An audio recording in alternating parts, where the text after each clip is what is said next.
Assalamualaikum warahmatullahi wabarakatuh. Di sini saya Habib dari Saudi Arabia menyatakan bahwa saya pendukung Anies Baswedan. Kepada para pendukung Anies Baswedan, harus siap tempur karena kalian akan menjadi pahlawan-pahlawan masuk ke surga apabila Anies Baswedan bisa menang total di tahun 2024. Saya perwakilan dari Arab Saudi. Bahasa Indonesia saya sudah lancar. Jadi saudara-saudara sekalian yang tidak membantu Anies akan terkutuk dan masuk neraka jahanam. Anies Baswedan is the best. Kalian harus mengerti. Para elit-elit politik, beralihlah kalian untuk mendukung Anies Baswedan. Begitu saudara-saudara sekalian. Ini pesan dari Habib yang betul-betul dimuliakan. Kembali lagi bersama dengan saya Fritz Alorboy. Beberapa hari ini saya sendiri ketawa-ketawa. Mengapa saya ketawa-ketawa? Salah satu videoku saya menggunakan bahasa marketing, yaitu bahasa mengajak. Diprotes oleh banyak orang. Katanya jangan mengajak orang NTT, jangan bawa nama NTT. Saya ketawa aja. Emang kenapa? Apa yang salah? Secara hukum tidak salah. Yang kedua, namanya juga ilmu marketing. Menggunakan segala bahasa untuk merayu, membujuk orang. Contoh, Benar. saya jual sayur, si A jual tomat. Dalam artian saya jual sayur sawi, si A jual tomat. Penjual tomat mengajak, ayo mari beli barang saya, ini tomatnya berkualitas begini dan begitu. Terus yang pembelinya datang, sorry saya tidak beli, saya beli di tempat saya. Dia beli ke tempat saya. Jadi saya bisa menggunakan 1000 macam bahasa untuk membujuk orang lain. Tidak masalah. Kemarin salah satu anak bahasa dari mana saya lupa, NTT, tapi saya lupa kampungnya. Dia juga ketika berdiskusi dengan saya, dia bilang begini, saya orang bahasa Kakak Frit. Tidak apa-apa, lanjutkan. Yang lucunya adalah orang yang tidak punya pengalaman, orang yang tidak punya kontribusi dengan saya, rekam jejak organisasinya masih minim banget. Larang saya untuk jangan ajak orang NTT. Pertanyaan saya, kamu itu siapa? Siapanya saya? Pembinanya juga kagak. Penasehat saya juga kagak. Orang tua saya juga kagak. Tapi sok-sok mau larang. Saya ketawa. Saya sebenarnya nggak mau respon karena menurut saya terlalu prematur dan pemikirannya terlalu sempit. Dan menurut saya ya wajarlah. Saya bilang wajarlah. Kamu salah orang. Diajak aja protes. Orang lain ajak kamu tidak marah. Yang berikut, ada misalkan salah satu capres mengajak, hei orang NTT, orang Papua, orang Maluku, orang Jawa dan lain sebagainya, coblos aku dong. Apakah itu salah? Nggak salah. Kalau kita bilang salah, yang salah adalah pemikiran kita yang tidak paham. Karena itu, jangan bingung, jangan tergesa-gesa terpengaruh dengan orang lain. Ini adalah strategi politik. Sekian dan terima kasih. Katanya kalau rakyat pilih rakyat. Nah ini di 2024 ada kesempatan nih buat kita rakyat pilih calon presiden yang benar-benar dari rakyat. Ini kali pertama pemilu presidennya benar-benar dari rakyat. Pemilu yang kita pilih langsung loh ya. Pak SBY, Jenderal, Pak Jokowi, Gubernur Jakarta waktu itu, Pak Prabowo, Menteri, Ganjar, Gubernur Jawa Tengah. Nah, kira-kira siapa yang rakyat, benar-benar rakyat, nggak ada jabatannya, sudah selesai jadi gubernur Jakarta? Nah, itu bisa tahu sendiri namanya.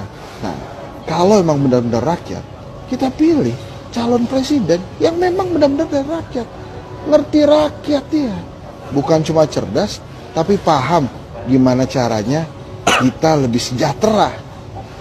Jangan suka teriak-teriak Anies Baswedan begitu. Pilih aja. Silakan. Kan pasti tahu tuh rakyat yang udah nggak menjabat apa-apa. Yang lain-lain masih pejabat. Bukan rakyat. Rakyatnya setengah-setengah. Tapi kalau yang itu, yang tadi disebut itu, rakyat beneran 100%. Ya nggak? Halah, tetap Pak Anies is the best. No pencitraan, no petugas partai. Iya sih bro, iya sih. Atau siapalah, om, tante, atau siapa ini. Iya sih. Itu kan menurut kalian ya.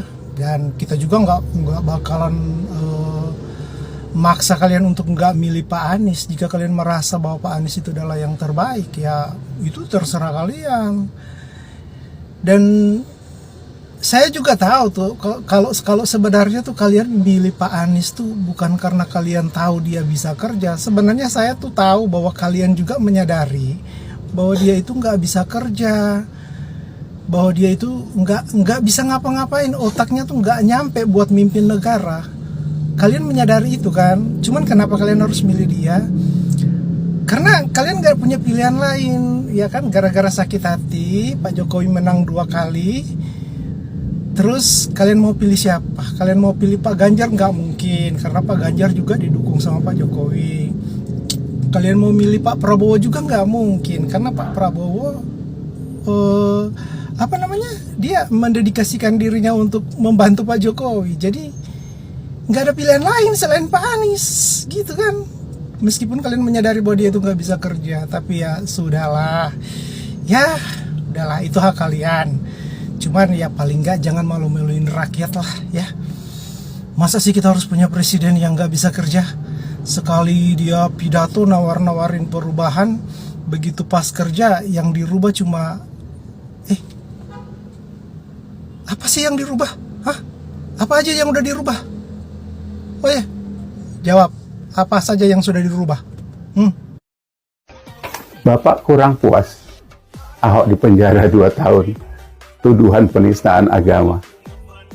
Padahal itu fitnah semua kan? Ya kan? Demi memenangkan Anies Baswedan menjadi gubernur Jakarta, dan berhasil waktu itu. Apa yang terjadi? Jakarta hancur, Pak. Cuma dapat sumur resapan kita di tengah jalan. Ya kan? Dana hampir 500 triliun APBD, dapat puskesmas 1 aja kata orang. Yang lain janji palsu semua. DP 0%, OKOC, apalah yang katanya itu. Nah ini kalau ini di framing terus mau diangkat menjadi presiden, nauzubillah min dzalik, Pak. Ini jangan sampai terjadi, karena ini sangat membahayakan. Kita tahu semua kita punya rekam jejak, jadi ini harus dijaga. Baik sahabat sekalian, Pilpres sebentar lagi akan dilaksanakan, yaitu tahun 2024 nanti. Masing-masing calon presiden dengan pendukungnya tentu sudah mulai bergerak dengan cara masing-masing. Ada yang dengan cara cuci otak, ada yang dengan cara mulai menyebarkan brosur, ada yang mulai menyebarkan promo baik di media sosial, elektronik maupun melalui banner, baliho dan lain sebagainya. Dan tidak jarang pula ada yang melakukannya dengan cara yang unik. Bagi saya ini saya anggap cara unik, walaupun uniknya itu yang tidak positif, tetapi ini cara unik yang dilakukan. Misalnya seperti yang kita lihat tadi, salah satu pendukung Anies Baswedan yang berpakaian serba putih lalu menyampaikan bahwa seluruh bangsa Indonesia, rakyat Indonesia sebaiknya memilih Anies Baswedan, karena menurutnya jika tidak ada memilih Anies Baswedan maka bersiap-siaplah untuk masuk ke neraka jahanam. Nah menjadi pertanyaannya, kira-kira Anies Baswedan itu siapa? Sehingga kalau tidak dipilih maka orang akan masuk neraka jahanam. Memang sedikit lucu ya, tetapi itulah kenyataan yang terjadi. Dan selama ini kita perhatikan dari pilkada ke pilkada, pilpres dan lain sebagainya, isu agama tetap menjadi cara ya strategi yang dipakai. Dan pertanyaannya, kenapa di pilpres kali ini masih cara ini dipakai? Karena ini berdasarkan pengalaman, di mana pada pilkada DKI kali lalu, ya Anies pun masuk atau terpilih menjadi gubernur pun dengan cara-cara demikian. Sehingga bagi pendukungnya, cara ini cukup manjur. Sehingga kalau tidak digunakan itu rugi. Terbukti DKI kali lalu gubernurnya terpilih dengan cara ini. Oleh karena itu, kali ini juga tentu orang yang sama, pasti cara juga yang sama.